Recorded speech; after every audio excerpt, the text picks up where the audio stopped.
Good morning everyone and welcome to the video. My name is Saumil Shah and I'm about to share you one of the best architectures for Python Flask, production ready with internal and external load balancing. So let me show you what I'm talking about, and I'm going to actually show you the implementation and the code as well. Everything is there on my GitHub. So let's understand first the idea. So first of all, what we do is basically when you have a Flask app, which is here, right? So we use WSGI, that is WSGI worker, to spin up several instances of your app based on the traffic. So what we do is basically what WSGI worker does is it creates an instance of your Flask app on, let's say, port X, port Y, port Z. As traffic comes, one person goes to port X, second goes to port Y, port Z, and so on. So it creates processes of your app. So that's the WSGI worker. Then we have on the top of that Nginx. Nginx acts as an internal load balancer. Whenever a request comes to an Nginx, it would call the WSGI file. The WSGI file would route the traffic accordingly. So once we have that, everything is wrapped inside a Docker container with we are using Triangulo image. So we are using basically, sorry for the spelling mistake. So we are using a Triangulo image for this application. What we do is basically we pack everything in a container and everything is wrapped inside a pod. Pod basically in Kubernetes is nothing but just a way to encapsulate containers, if you guys know that. Then what we are doing is we have several of these replicas. We would have at least 3 replica set. I have only 2 in the images, but we have 3. Then we use Kubernetes service load balancer. So we load balance the external traffic that is coming to the Kubernetes would be routed to the pods, and each pod would have an internal load balancing using Nginx, and it would route to either port X, port Y, port Z. This architecture can scale up for massive amount of traffic for your Flask app or your backend services.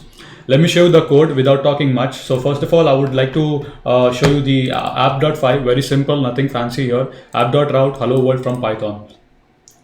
We have a Docker file, simple, nothing much, just using Triangulo Nginx image. And basically we are using requirements.txt. We are installing all of that. Requirements.txt. The WSGI file, which is going to create a multiple instance of your app. You can see processes 4, threads 2, master true. So that's that. These are the settings for WSGI. Here is the Kubernetes deployment file. Basically here you can see service. I'm specifying type as a load balancer. I'm using a load balancer here, that is a service load balancer.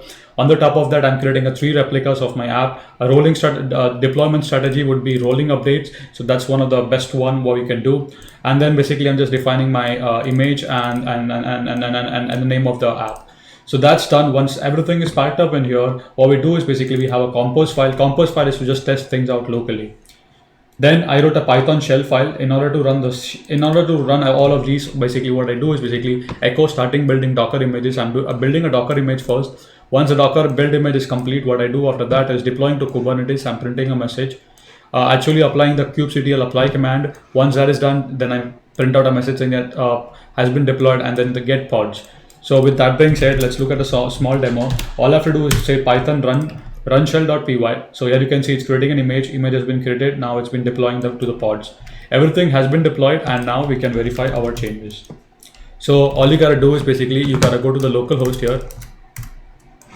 If you come here, hello from Python. This application can easily scale up to massive amount of traffic. So as usual guys, all the code is on my GitHub account and on the description, so kindly check that out. If you have any kind of if you have any kind of questions, do post your question in the comment section below. This is a production ready architecture. That means you can actually use this in productions.